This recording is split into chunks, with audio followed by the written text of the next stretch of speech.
হিসাবে আমাদেরকে ব্যবহার করবে যে জাহান্নামের তলদেশে পৌঁছাতে 70,000 কিংবা 70 বছর সময় লাগবে।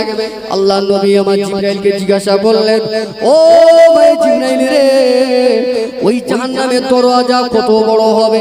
আল্লাহ নবীর সঙ্গে জিবরাইল ফারিস্তা বললেন, ইয়া রাসূলুল্লাহ, ইয়া হাবিবাল্লাহ, জাহান্নামের একটা দরওয়াজা এক মাথা থেকে এক প্রান্তর থেকে অপর প্রান্তর পর্যন্ত, জাহান্নামের ওই দরওয়াজার ওই মাথা পর্যন্ত যেতে সময় লাগবে 70 বছর। ও মুসলমানেরা, জাহান্নামের দরওয়াজা একটা দরওয়াজা থেকে অপর দরওয়াজা যদি 70 বছর সময় লাগে, সেই জাহান্নামে যদি আল্লাহ না করুক আমাদেরকে দেয়, কে আমাদের বাঁচাবে? সেদিনকার উপায় কি হবে? আর সেই চিন্তা ভাবনা নিয়ে আজকে এই মাহফিল। আমার বাজি ভাইয়ানেরা, আজ আমাদের কথাগুলো, আমাদের রোজগুলো মানুষ বুঝতে পারে না। অনেকে মনে করে ওরা টুপি পাঞ্জাবি পরে ঘরে ওদের কি দাম আছে।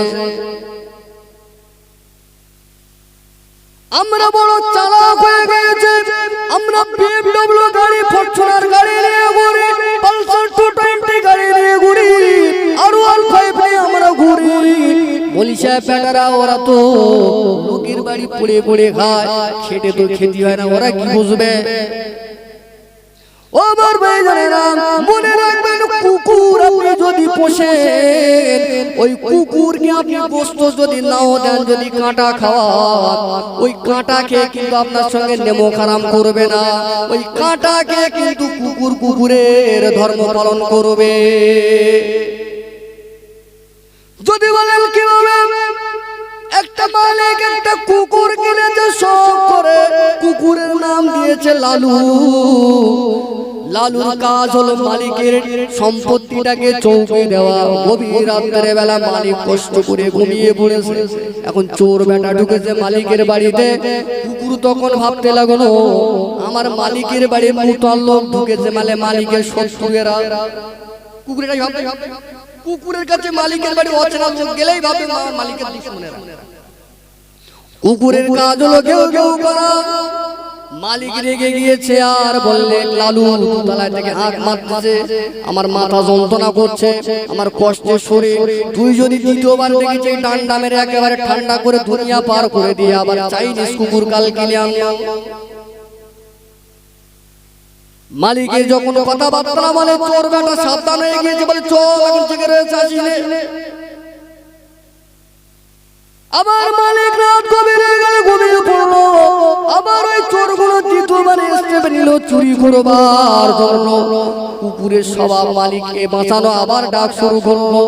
মালিক সহ্য না করতে পেরে হেতেলে বাঁশ এনে কুকুরের মেরে মাথা ফাটিয়ে দিয়েছে। তোর মতন কুকুর দরকার না, আমার পকেট গরম আছে, আবার কিনে নেব। কুকুর হাত পা টানতে টানতে মারা গিয়েছে। চোর ভাবলো, যা কুকুর এবারে খেয়ে ফেলেছে, নিশ্চিন্তায় উদম দিয়ে চুরি করা যাবে। মালিক ঘুমিয়ে পড়েছে, কুকুরও মারা গিয়েছে। চোরেরা এবার নাচতে নাচতে ডিজে বাজিয়ে চুরি করেছে। সকালবেলা মালিক যখন দোতলা থেকে নিচে নেমে দেখে সব ঘর ফাঁকা।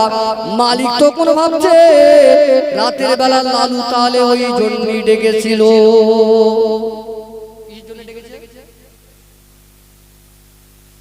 চোর দেখে ডেকেছে। কখন মাথা খুলতেছে? কথা বলে না, মাথাটা কখন? সকালবেলা। আর যখন মাথা খুলতেছে, চুরিও হয়ে গেছে, পুরো মরে কি কাট। ওই সময় হাজার মাথা খুলে কাজ হবে? হবে কাজ? জীবনে হবে, জীবনে হবে। ও আমার ভাইজানেরা, আল্লাহ পাক পবিত্র কোরআনুল কারীমের ভিতরে বললেন, ইন্নাশ শাইতানা লিল ইনসানি আদুউম মুবিন। আল্লাহ পাক বললেন নিশ্চয়ই মানুষ সম্প্রদায়ের ঈমানের প্রকাশ্য শত্রু হলো ইবলিস শয়তান। ইবলিস শয়তান যখন মানুষের পিছনে লাগে আলেমেরা দেখতে পায় বুঝতে পারে, তাই এরা কুকুরের মতন ঘেউ ঘেউ করে, এটা করো না ওটা করো না, কেননা তুমি মারা যাবে, তোমার কবর রয়েছে, কবরে একদিন তোমার যাওয়া লাগবে, আল্লাহর সামনে দাঁড়াতে হবে, ফেরেশতার সামনে দাঁড়াতে হবে, জবাব তোমাকে দিতে হবে। এইটা বুঝতে পারে বলে এরা কোন ধরনের নবিয়ানা মাহফিলে ঘেউ ঘেউ করে। এখন যারা আমাদের কথা বুঝবে না, বুঝবে একদিন কবরে গিয়ে বুঝবে। কুকুর মরে যাওয়ার পরে যেমন কোনো মাথা খুললে কাজ হয় না, ওই মানুষটা কবরে গিয়ে মাথা খুললে সরিষার দানা পরিমাণে লাভ হবে না। একদম বাংলা সিম্পল ভাবে বলছি, আমি যা কথা বলি লজিক্যাল, সবকিছু কোরআন হাদিস যুক্তি রেখেই কথা বলেন। কবরে গিয়ে যদি বলি আল্লাহ আমাকে আরেকবার সুযোগ দাও, দেবে? আল্লাহ আমাকে দুনিয়া আরেকবার যেতে দাও, দাড়ি এক মিষ্টি কেন 12 হাত দাড়ি রেখে দেব, পাঞ্জাবি পর্যন্ত কেন, সারা এলাকার মার্কেটের পাঞ্জাবি পরে ঘুরবো, দেবে সরকার? দেবে না। মাথা 6 পাউন্ডের মজকটাকে খেলা করতে গেলে দুনিয়ায় করতে হবে। তাই আজকের আলোচনার সাবজেক্ট আমল আপনি কোথায় কোথায় দুনিয়া। আমার বাবাজি ভাই জানেরা, আমার তৃতীয় নাম্বার পয়েন্ট হলো আল্লাহ নবী দুনিয়া বাদশা হাবিবুল্লাহ নবী আমার হাদিস পাকের ভিতরে জানিয়ে দিয়ে দিলেন, ও আমার সাহাবীরা আমি রাসূলুল্লাহ জানিয়ে দিয়ে দিলাম, এই দুনিয়ার জমিনে তোমরা কেউ অহংকার করবে না। অহংকারটা রূপের হতে পারে, অহংকারটা টাকার হতে পারে, অহংকারটা সংসারের হতে পারে, শরীরের ফিটনেসের বিষয় হতে পারে। আল্লাহ নবী আমার বললেন অহংকার এমন খারাপ জিনিস, কবরে অহংকারী ব্যক্তি ছাড় পায় না। অহংকারওয়ালা ব্যক্তির কবরের হিসাব হবে অত্যন্ত জিল্লাতির সঙ্গে। আল্লাহ নবী ওরা বললেন, ও মুসলমান, অহংকার বড় খারাপ জিনিস। এই অহংকার এমন খারাপ যেমন আগুন কাঠকে খেয়ে ফেলে, পুড়িয়ে ভস্ম করে দেয়। আগুনের কাছে কাঠকে সাইজ দিলে, কাঠকে উপহার দিলে, ওই কাঠ আগুনকে ছাই হিসাবে আপনার পুরস্কার পাঠাবে। একই রকম ভাবে আমাদের কলিজার ভিতরে অহংকার যদি থাকে, আপনার নেক আমল গুলো পুড়িয়ে ছাই করে দেবে। আমি আগে বলেছি পুলিশের ভয়ে মাথায় হেলমেট দিতে পারলেন, আগে বলেছি কলম সেটে কেটে চোরের ভয়ে বাইক চুরি হবে বলে তালা লাগাতে পারলেন।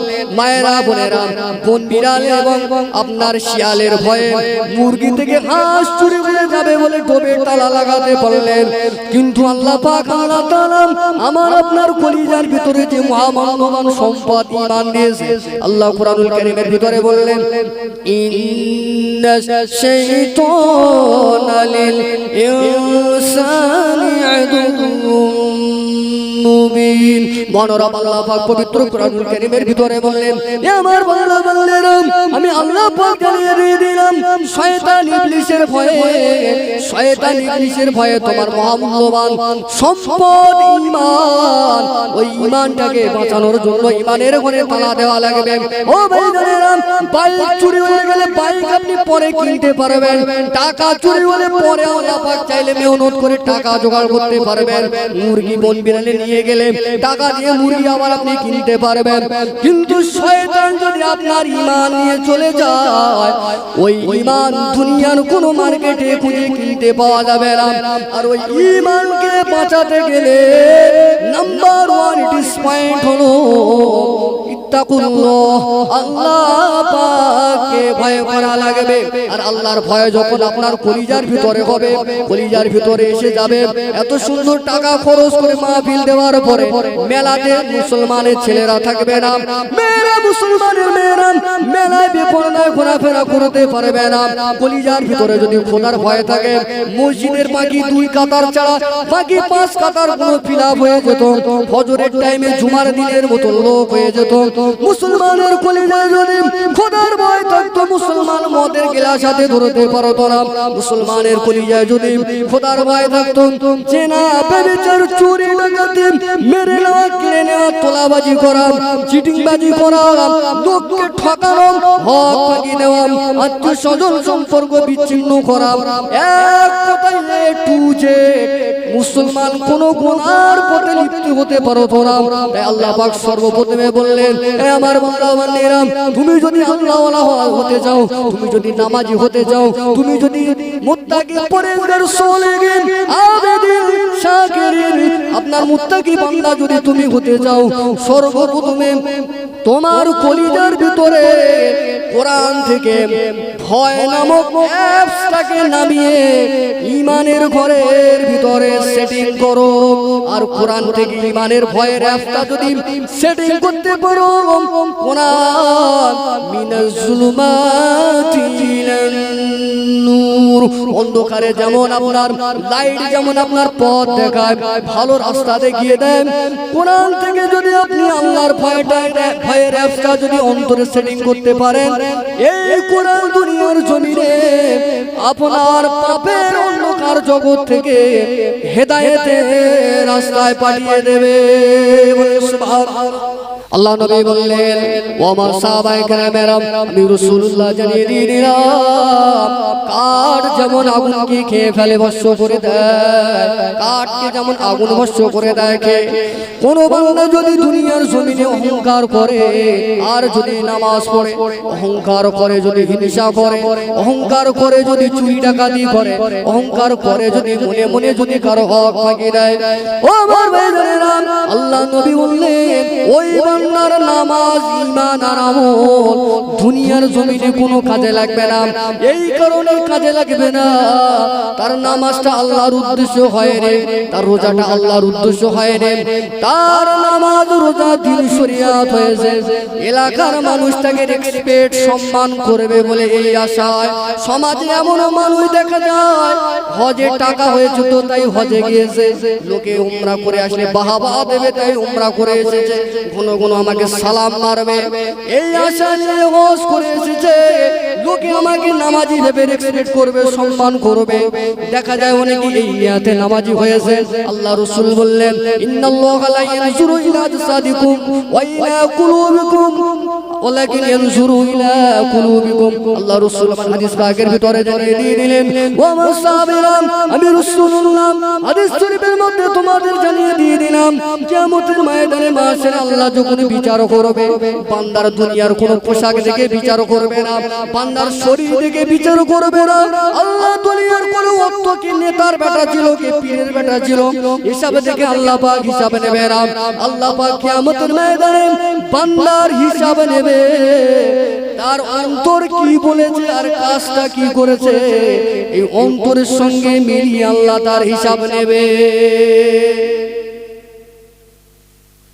অন্তরের সঙ্গে মেলাবে কিভাবে মেলাবে আল্লাহ পাক বললেন ইন্নাস সালাতি ওয়া নুসুকি ওয়া মাহইয়ায়া ওয়া মামাতি লিল্লাহি রাব্বিল আলামিন। আল্লাহ পাকের নামাজ আল্লাহ পাকের ইবাদত আল্লাহ পাকের রোজা আল্লাহ পাকের বندگی আল্লাহ পাকের উপাসনা আল্লাহ পাকের শুকরিয়া আল্লাহ পাকের শুকর গুজার যা কিছু করবেন আপনার জীবন মত দুনিয়ার টোটাল কিছু तमाम ইবাদতটা যদি লিল্লাহি রাব্বিল আলামিন আল্লাহর উদ্দেশ্য হয় ওই আমলটাই কামিয়াব হয়ে যাবে এবং ওর বিনিময়ে আল্লাহ পাক বললেন ইল্লাল্লাযিনা আমানু ওয়া আমিলুস সালিহাতি লাহুম জান্নাতুন নাঈম। আল্লাহ পাক বললেন নিশ্চয়ই যারা ঈমান এনেছে সৎ কাজ করবে ভালো কাজ করবে ওই অনুযায়ী জীবন গঠন করে ঈমানের সঙ্গে মরবে লাহুম জান্নাতুন নাঈম। আল্লাহ পাক বললেন ওই বান্দার জন্য আমি আল্লাহ খোঁজ খবর রেখে দিয়েছি আমার দয়ার জান্নাত। বলেন সুবহানাল্লাহ। এতক্ষণ ধরে প্রায় 2 ঘন্টা হয়ে গেছে প্রায় পৌনে সপ্তাহ আমি দিয়েছি এতক্ষণ ধরে আমি যা কিছু বললাম আর আমার পরে যারা আসবেন তারা যা কিছু বলবেন সবার টার্গেট কিন্তু একটা পরপর সবার লক্ষ্য কিন্তু একটাই, যে যে বিষয়ে ওয়াজ করুক না কেন সবার লক্ষ্য কিন্তু একটা, বাবা কবর রয়েছে মাথায় রেখে। ফেরেশতাদের জীবনে কোনো গুনাহ আছে? একটু কথা বলতে হবে, আমি আগে বলেছি গুনাহ নেই তো। আচ্ছা গরু ছাগল কি, গরু ছাগল জান্নাতে যাবে না? হ্যাঁ জান্নাতে যাবে? গরু ছাগল জান্নাতে যাবে? আচ্ছা আচ্ছা, ভাই বলছে গরু ছাগল জান্নাতে যাবে। আচ্ছা মানুষ ব্যতীত যত রকম কটা প্রাণীর নাম বলবো, হাজার হাজার যে প্রাণীগুলো আছে ওরা জান্নাতে যাবে? ওরা কোথাও যাবে না। আল্লাহর কি আমার বাজি ভাইজানেরা, হযরতে আবু বকর আল্লাহ পাক পবিত্র কোরআনুল কারীমের ভিতরে সূরা বাইয়িনার শেষ আয়াতের মধ্যে বললেন রাদিয়াল্লাহু আনহুম ওয়ারাদু আন। আল্লাহ পাক বললেন এই আয়াতটা সাহাবীদের শানে আল্লাহ পাক নাযিল করলেন। আল্লাহ বললেন আমার হাবিব আপনার সাহাবীদের উপরে আমি আল্লাহ রাজি, তারাও আমার উপরে রাজি। অর্থাৎ আল্লাহর নবীর সমস্ত সাহাবীরা জান্নাতি।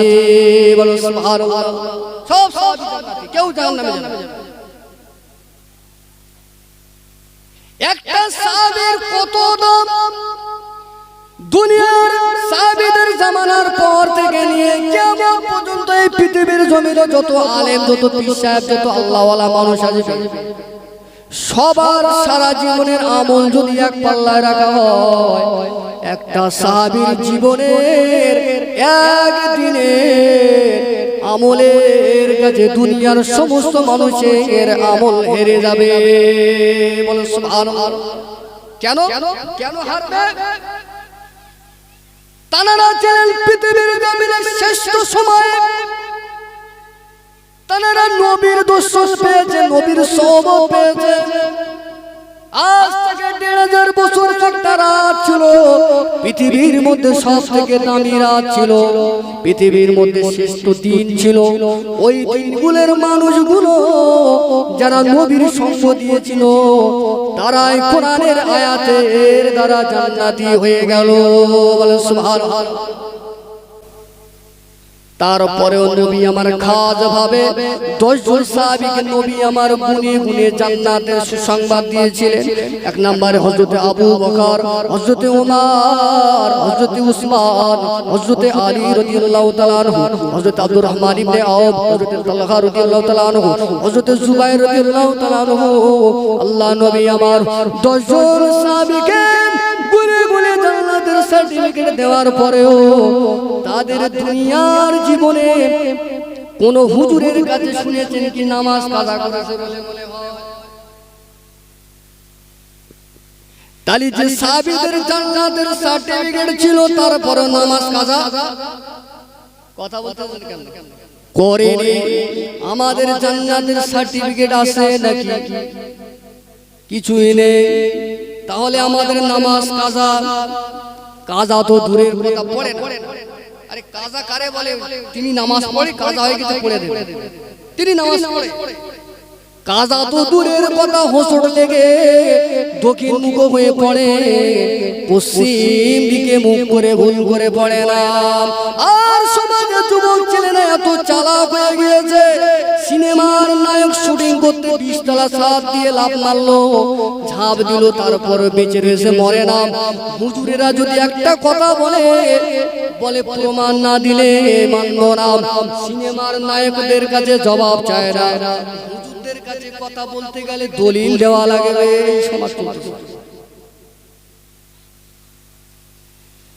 সাহাবীদের জান্নাত থাকবার পরেও সাহাবীরা জীবনে নামাজ পড়েনি। আল্লাহ নবী আমার বললেন, ও আমার সাহাবীরা, পৃথিবীর তামাম মানুষের সারা জীবনের আমল যদি এক জায়গায় করা হয়, আমার আবু বকরের এক রাতের আমল যদি অপর পাল্লায় রাখা হয়, আমার আবু বকরের এক রাতের আমলের পাল্লা আল্লাহ ভারী করে দেবেন। বলেন সুবহানাল্লাহ। কলা খাওয়া তো সহজ লেগেছে, কথাটা বলতে আর শুনতে। কলা খেতে কষ্ট হয়? আল্লাহ রাসূল বললেন তামাম পৃথিবীর মানুষের সারা জীবনের আমল আর আবু বকরের এক রাতের আমল যদি এক পাল্লায় রাখা হয়, আমার আবু বকরের এক রাতের আমলের পাল্লা আল্লাহর দরবারে ভারী ভারী। কি আমল করেছে? জান্নাতের সার্টিফিকেট। আমার লজিক না আগে যার জান্নাতের সার্টিফিকেট, যার এত আমল থাকবে সেই ব্যক্তি নামাজ কাজা। আমার ভাইরা, কিভাবে আবু বকরের সারা জীবনের আমল গুলো এত মূল্যবান হয়েছে। আল্লাহ নবী আমার একদিন বললেন, ও বাবা আবু বকর, আমি রাসূলুল্লাহ আল্লাহ পাকের হুকুমে মক্কা ছেড়ে একদিন মদিনার জমিনে আমি চলে যাব বাবা। ওই দিনে ওই কঠিন সময়ে আমি আবু বকর আমার সঙ্গে আপনি হবেন। নবী আমার দিন ঠিক করে দিলেন না, তারিখ ঠিক করে দিলেন না। আবু বকর হুজুর, আমরাও নবীর মানি, আমরাও নবীর কথাগুলো শুনি, আমরাও নবীর উম্মত, আমরাও নবীর সুন্নাত মানি। আবু বকর হুজুর আমার নবীকে কিভাবে মেনেছেন, বাড়ি চলে গেলেন। আবু বকর হুজুর আমার প্রতি রাত্রে বেলায় এভরি নাইট লাটলি গুটলি সামানগুলো রেডি করে নিয়ে দরওয়াজা লাগিয়ে দিয়ে, দরওয়াজায় পিঠ লাগিয়ে দিয়ে আল্লাহর নবীর হুকুমের অপেক্ষায় সারা রাত না ঘুমিয়ে দরজায় পিঠ লাগিয়ে আল্লাহর নবীর জন্য একদিন নয়, এক মাস নয়, 2 মাস নয়, 6 মাস দাঁড়িয়েছিলেন। বলেন সুবহানাল্লাহ। কমাস বলেছি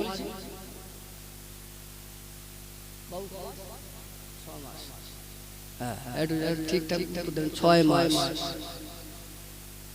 নবী মাজার আসলেন না, 6 মাস পরে আবু বকরের বাড়িতে গেলেন লুকিয়ে লুকিয়ে আল্লাহর হুকুমে রাদিয়াল্লাহু তাআলা। দরজায় সালাম দিয়ে হালকা করে টোকা দিলেন, এমন আস্তে টোকা দিলেন যে আবু বকর শুনতে পাবে না। এক টোকা এক ডাকেতে ঘরে দরজার সঙ্গে সঙ্গে ওপেন হয়ে গেল। বলেন সুবহানাল্লাহ। আল্লাহ রাসূল অবাক হয়ে গেলেন, বাবাজি আবু বকর, আজকে রাতে যে আমি হিজরত করব, বার হব, তুমি কি করে জানো? কেউ কি তোমাকে আগে থেকে খবর দিয়েছে? আমি তো কারো দ্বারা আগে থেকে খবর দেইনি, কিভাবে পেলে? আবু বকর বলেছিলেন, ইয়া রাসূলুল্লাহ, ইয়া হাবিবাল্লাহ, আজ থেকে 6 মাস আগে আপনি আমার কাছে একটা ওয়াজ করেছিলেন। কটা ওয়াজ? একটা ওয়াজ করেছিলেন, ওই দিনের সঙ্গী বাবা আপনি হবেন। ইয়া রাসূলুল্লাহ, আল্লাহ পাক পবিত্র কুরআনুল কারীমের ভিতরে বলেন, কুনতুম তুহিব্বুনাল্লাহ। আল্লাহ পাক বলেন, হাবিব আপনি আপনার উম্মতদেরকে বলে দিন, ফাত্তাবিউনি ইউহিব্বুকুমুল্লাহ, যারা আমি আল্লাহ আমাকে যারা ভালোবাসতে চায় তারা যেন সর্বপ্রথমে আপনি নবী আপনার প্রেম ভালোবাসাটা আগে করে। বলেন সুবহানাল্লাহ। নবীর মহব্বত ঈমান। আল্লাহ নবী বুখারী শরীফের ভিতরে বললেন, আনাস ইবনে মালিক রাদিয়াল্লাহু তাআলা আনহু قال قال رسول الله صلى الله عليه وسلم لا يؤمن بي لا يؤمن احدكم حتى اكون احب اليه من ولده وولده والناس اجمعين رواه البخاري। আল্লাহ নবী হাদিস পাকের ভিতরে বললেন, আমার উম্মতেরা তোমরা কেউ মুমিন হতে পারবে না ততক্ষণ পর্যন্ত, মুমিন হতে পারবে না যতক্ষণ না পর্যন্ত আমি রাসূলুল্লাহ তোমার মা বাপ, তোমার নফস, তোমার জীবন, তোমার সন্তান, তোমার সন্ততি, দুনিয়ার সমস্ত মানুষ অপেক্ষা তোমার জীবনের থেকে আমি নবী আমাকে না ভালোবাসতে পারবে, তুমি মুমিন হতে পারবে না। ইয়া রাসূলুল্লাহ, ইয়া হাবিবাল্লাহ, আপনি আজ থেকে 6 মাস আগে বলেছিলেন আপনার মহব্বত হলো ঈমান, আপনি একটা ওয়াজ করেছিলেন ইজ্জতের সঙ্গে আমি হব। সেই দিন থেকে আজ 6 মাস হয়ে গেল, প্রতিটা নাইটে, এভরি নাইট, কন্টিনিউ নাইট আমি আমার সংসারের সব কাজ মিটিয়ে গাটলি গুটলির সামান রেডি করে আপনার হুকুমের ইন্তজারে না ঘুমিয়ে সারা রাত দরওয়াজায় আপনার ইন্তজারে দাঁড়িয়ে থাকি। বলেন সুবহানাল্লাহ।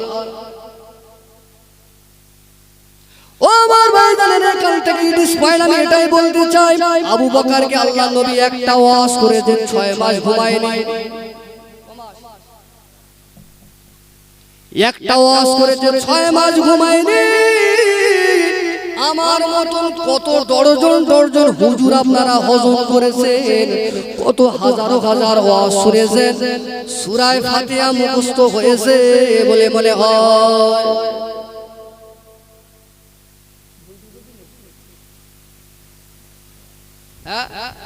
আবু বকর হুজুর একটা ওয়াজ শুনেছে নবীর কাছে, একটাই ওয়াজ, তো 6 মাস রাতের ঘুম হারাম। আমাদের মতন শুধু ইন্ডিয়ান হুজুর না, এখন আর ইন্ডিয়ান চলে না, বিদেশি হুজুর চালাচ্ছে সব। ভালো বিদেশি হুজুর চলুক না, তাই সূরা ফাতিহাটা গেছে কোথায়? টিপে টিপে ধরলে বলে এলো গাওয়ারে ফাতিহা নিয়ে আসছিস কেন, কেমন টান টান দিয়ে মারতেছিল। ভালো বিশ্বাস করেন আপনারা কেউ আমার দুশমন নই, আমি আপনাদের দুশমন নই। কেউ আমার চালাতে আপনি যে পোশাক দেখবে, আপনাদের চালাতে আলো দেয়। চলে আসেন, যে কথা বলছিলাম অহংকার করা যাবে না। আবু বকর হুজুরের জিন্দেগিতে সব ফরমাট হয়ে গিয়েছে। একটা ওয়াজে যদি সব ফরমাট হয়, আর আমরা হাজার হাজার ডজন আলেমের ওয়াজ শোনা হয়ে গেল, মুসলমানের ছেলেদের মুখেতে এখনো দাড়ি গজায়নি। দাড়ি গজায়নি না দাড়ি গজে রাখি না, কোনটা দেখি বলাচ্ছে দাড়ি গড়ি রাখি না। আচ্ছা বলে দাড়ি গজিয়েছে রাখি। আবু বকর হুজুর আমার একটা ওসিয়াতে সারা রাত 6 মাস ঘুম হারাম করে দিলে। আমরা ফুরফুরা হুজুর সব চিনে ফেলেছি নাম ধরে ওয়াজ শুনে, কিন্তু দেখা যায় এখনো মসজিদে মানুষ মারা গেলে কবরস্থানে দোয়া পর্যন্ত বলে দিতে হয়, না বলে দিলে ইমামের চাকরি যাবে। কবরস্থানে যে দোয়া বলে দিতে হয় এই মুসলমানের এখন বলেন সমাজ কোন জায়গায়? 3-4টি কথা তাও বলতে হেঁকে হেঁকে মিনহা খলাকনাকুম ওয়া নুঈদুকুম ওয়া মিনহা নুখরিজুকুম তারাতান উখরা। সেটাও জানা নেই যে একদিন আমার এই দোয়া পড়ে সালাবে সব শেষ চিন্তা। ও আমার ভাইয়েরা, 2 নাম্বার 4th নাম্বার পয়েন্ট হলো আল্লাহ নবী আমার বললেন, ও আমার সাহাবীরা, তোমরা কেউ দুনিয়ার জমিনে মুনাফিকি করবে না। কেন না? কাফেরের থেকে একজন মুনাফিক সবথেকে ভয়ঙ্কর। নরেন্দ্র মোদী, আমি রাজনীতির কথা বলছি না, নরেন্দ্র মোদী মানব জাতির দুশমন, বিশেষ করে মুসলমানের দুশমন ও কাফের, এটা সবাই জানি আমরা, সবাই জানি। কাফের প্রকাশ্য ইসলামের দুশমন, সবাই জানি। কিন্তু যে মুনাফিক হবে, আপনার খাবে, আপনার পড়বে, আপনার মাথায় হাত রাখবে, আপনার তাকবীর দেবে, আপনার বাহবা দেবে, আপনাকে রেসপেক্ট করবে, আপনার সুনাম সামনে গাইবে, আর শোনা সুযোগ পেলে পিছন দিক দিয়ে ছুরি মারবে, যেমন মেরেছিল হযরত উমরে ফারুক হুজুরকে। ও আমার ভাইজানেরা, উমর ফারুকের ভয় কেমন ছিল? হুজুর আমার মদিনার মসজিদে নববী শরীফে যখন প্রধানমন্ত্রীর দায়িত্বে আসন হয়েছিলেন, হুজুর আমার একদিন ভোর বেলা ফজরের নামাজের জন্য ইমামতির জায়গায় দাঁড়িয়ে গেলেন। নামাজের মুহাব্বত তাদের কেমন ছিল? আল্লাহর নবী একদিন বলেছে, ওমর বাবা জীবনে নামাজ কাজা করবে না। একবারই নবী আমার ওয়াজ করেছিলেন, ওই ওয়াজটা উমরে ফারুক এমন ভাবে মেনে নিয়েছেন, এমন ভাবে মেনে নিয়েছেন, মদিনার মসজিদে নববী শরীফে ফজরের নামাজে ইমামতিতে হুজুর আমার দাঁড়িয়ে গেলেন, 1 রাকাত নামাজ আদায় করলেন, 1 রাকাত নামাজ সূরা পড়লেন, কিরাত পড়লেন, রুকু করলেন, সাজদায় গেলেন। সাজদায় যখন চলে গেলেন, পিছন থেকে নামাজের ভিতরে শরীক হলেন একজন মুনাফিক। ওই মুনাফিক হুজুরের নামাজ পড়া অবস্থায় হুজুরের পেটে ছুরি মারলে। শুধু তাই নয়, হুজুরকে একটা মানুষ দেখতে আসে, হুজুরের কাছে যে মানুষটা দেখতে আসে, ওই মানুষটার কাপড়টা, পুরুষ ব্যক্তি তার কাপড়টা টান করে গোড়ালে নিচে নেমে গেলে, পেটের দিকে পুরো কাটা। হুজুরকে যখন দেখতে এসে বলতে লাগেন, ও আল্লাহর নবী সাহাবী খলিফাতুল মুসলিমিন, আপনি এখন কেমন আছেন? হুজুর ওখান থেকে গম্ভীর আওয়াজে বললেন, নবীর সাহাবী রে, তুমি তোমার পায়ের টানকুর উপর থেকে কাপড় আগে তোলো। আমি যেমন আছি মারা গেলে যাব। আল্লাহ যদি আমার একটু মত লিখে রেখে বাবা আমি যাব, কিন্তু তুমি আমাকে যে দেখতে এসেছো হারাম কাজ তোমার ভিতরে আছে, অর্থাৎ টান করে নিচে কাপড় রয়েছে, ওই কাপড়টাকে আগে তোলো, তারপরে আমার খবর নাও। নবী আমার একটাই নসিহত করেছে, ওমর নামাজ বাবা কাজা করবে না। সেই ওমর রক্তাক্ত অবস্থায় সাহাবীদের বললেন বাকি রাখার নামাজটাকে তোমরা আদায় করেছো।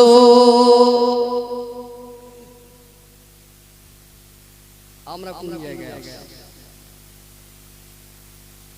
মুনাফিক যে হবে, আল্লাহ নবী আমার বললেন মুনাফিক যিনি হবেন ওই মুনাফিক কাফের থেকে সবথেকে জাহান্নামের তলদেশে থাকবে। কোন তলদেশ আগে বলেছি, যারা প্রথম থেকে ছিল জানে। আগে বলেছি জাহান্নামের সবথেকে নিচে যেতে 70 কিংবা 70,000 বছর সময় লাগবে। সেই জাহান্নামের গভীর কে থাকবে? মুনাফিক। মুনাফিক মানে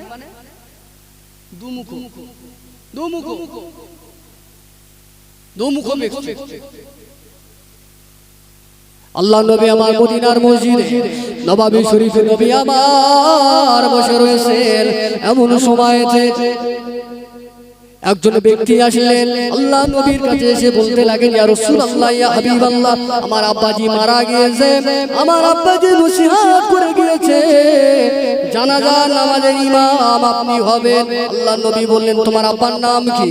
ওই সময়ে সাহাবীটা বলতে লাগেন, ইয়া রাসূলুল্লাহ, ইয়া হাবিবাল্লাহ, আমার আব্বার নাম হলেন উবাই বিন কাব বিন সুলুল। এই উবাই বিন কাব বিন সুলুল ছিল বিশ্ববিখ্যাত মুনাফিক। মারা গেছে, মারা যাওয়ার আগে নসিহত করেছে যে আমি যখন মারা যাব বেটা বলে যাবি আমার জানাজাটা যেন আল্লাহ আল্লাহ। কথা মতো তাই করা হলো। আল্লাহ রাসূল জানাজায় নামাজে গেলেন, ইমামতি করলেন, লাশ দাফন হয়ে গেল। জিবরাইল ফেরেশতা আসলেন নেমে। জিবরাইল ফেরেশতা এসে বললেন, ইয়া রাসূলুল্লাহ, ইয়া হাবিবাল্লাহ, আপনি জেনে রেখে দেন, শুনে রেখে দেন, আজকে আপনি যারা জানাজার নামাজের ইমামতি করলেন ওই ব্যক্তিটা ছিল বিশ্ববিখ্যাত মুনাফিক উবাই বিন কাব বিন সুলুল। এই উবাই বিন কাব বিন সুলুল এর জানাজা আপনি নবী পড়ালে কি হবে? ওর স্থান হলো জাহান্নামের সবথেকে গভীরে। বোঝাতে চাইছে মুনাফিকের জানাজার নামাজ আল্লাহর নবী পড়ালে ওর মাপ নেই। কার নামাজ? মুনাফিক। মুনাফিকের নামাজ আল্লাহ রাসূল পড়ালো মালুম। এবারে মুনাফিক কাকে বলে? কোন কথাটাকে একজনের কথা অপরজনের কাছে বলে দেওয়া মিথ্যা ভাবে, এই মিথ্যা ভাবে কথা রটনা করা। ভালো কাজ কেউ যদি করে ভালো কাজের ভিতরে বাধা দেওয়া। নবী আমার বললেন সমাজের মধ্যে তুমি এমন ভাবে চলাফেরা করবে, তুমি যদি ভালো কাজ না করতে পারো, তুমি যদি ভালো কাজ না করতে পারো অপরের ভালো কাজের ভিতরে বাধা প্রদান করবে না। তুমি যদি নেকির কাজ না করতে পারো অন্তত গুনার কাজ করবে না। তুমি কারো টাকা দিতে পারো না কিন্তু কাউকে টাকা না দিয়ে ক্ষতি করো না। একজন মানুষের কথাবার্তা পিছনে সমালোচনা করবে না। মুসলমান আমার এবারে লাস্ট পয়েন্ট গুলো হলো আমি আলোচনা রেখেছি। মিথ্যা কথা বলা যাবে না, মুনাফিকি করা যাবে না, আপনার হিংসা করা যাবে না, লোভ করা যাবে না। এতগুলো পয়েন্টের উপরে আপনাদের কাছে একটু দিয়ে আলোচনা করলাম। পরিশেষে এবার আল্লাহ পাক বললেন, সূরার নাম হলো সূরা তাহা, 16 পারার অন্তর্গত। আল্লাহ পাক বললেন, ইন্নাহু মান ইয়াতি রাব্বাহু মুজরিমান ফাইন্না লাহু জাহান্নাম লা ইয়ামুতু ফিহা ওয়া লা ইয়াহ্যা হাইয়্যা আল্লাহ পাক এই আয়াতের মধ্যে বললেন এই জগতের মানুষেরা তোমরা যারা আমি আল্লাহ পাক তোমাকে ঈমানের সুবাদে তোমরা যারা মুসলমান ঈমানের দাবি করো আমি আল্লাহ তোমাদের নসিহত করে দিয়ে দিলাম তোমরা এই দুনিয়ার জমিনে তোমরা যারা এই পৃথিবীর জমিনে আমি আল্লাহ আমার দেওয়ার উঠে চলে যদি চলো আমি আল্লাহ আমার নিয়ামত হয়ে আমি আল্লাহ আমার সবকিছু দুনিয়া সবকিছু ভক্ষণ করবার পরে মসজিদে আযান হয়ে গেল নামাজ পড়লে না এক মাস বছরে রোজা রাখলে না টাকা হয়েছে টাকা দিলাম হজ করলে না যাকাত দিলে না ভালো পথে চললে না উল্টো ভাবে গুনার পথে চলেছো বান্দা আমি আল্লাহ পাক জানিয়ে দিয়ে দিলাম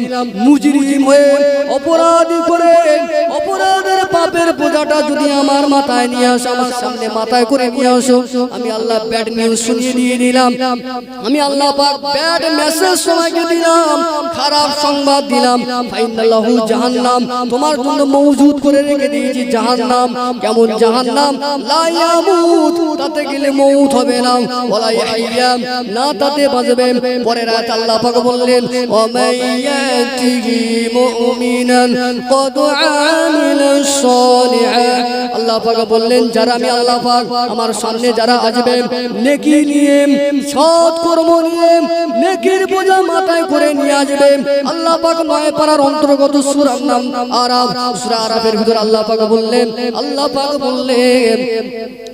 কিয়ামতের ময়দানে মাশরে যারা নেকির বোঝা যাদের নেকির পাল্লা যাদের ভারী হবে ফাউলাইকা হুমুল মুফলিহুন তারাই হবে সফল কাম পরের আয়াতে আল্লাহ পাক বললেন ওমান খাফফাত মাওয়াজিনুহুম ফাউলাইকা আল্লাযীনা খাসিরু আনফুসাহুম বিমা কানু বিআয়াতিনা ইয়াজলিমুন আল্লাহ পাক বললেন যারা গুনার বোঝা মাথায় নিয়ে আমি আল্লাহ আমার সামনে আসবে নেকির পাল্লা হালকা হবে গুনার বোঝা যাদের ভারী হবে ফাউলাইকা আল্লাযীনা খাসিরু আনফুসাহুম তারাই সেদিন ধ্বংস হয়ে যাবে তারাই সেদিন ক্ষতিগ্রস্ত হয়ে যাবে একদিকে আল্লাহ নেকি করলেন নামাজ পড়লেন কবরে কি হবে সেটা বললেন হাসরে কি হবে আল্লাহ সেটাও বলে দিলেন গুনাহ করলে কি হবে তার রাস্তাও আল্লাহ বলে দিলেন পাপ করলে কি হবে তার ফয়সালা আল্লাহ কোরআনে বলে দিলেন এবারে এই দুইটির বিষয়ে কোনটি নেবেন আর কোনটি ছাড়বেন এ দায়িত্ব কিন্তু হুজুরদের না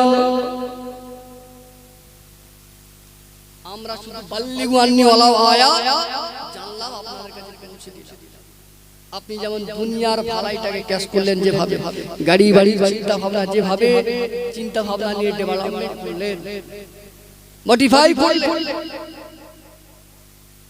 একই রকম ভাবে কবরের কথা স্মরণ করুন কবরের কথা মাথায় রেখে কি করবেন আগেই বলেছি আপনার কবরে কেউ যাবে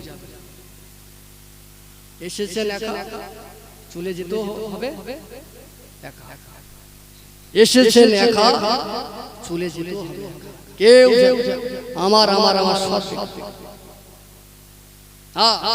তবে আল্লাহ কোরআনুল কারীমের ভিতরে শিখিয়ে দিলেন রব্বানা আতিনা ফিদ দুনিয়া হাসানা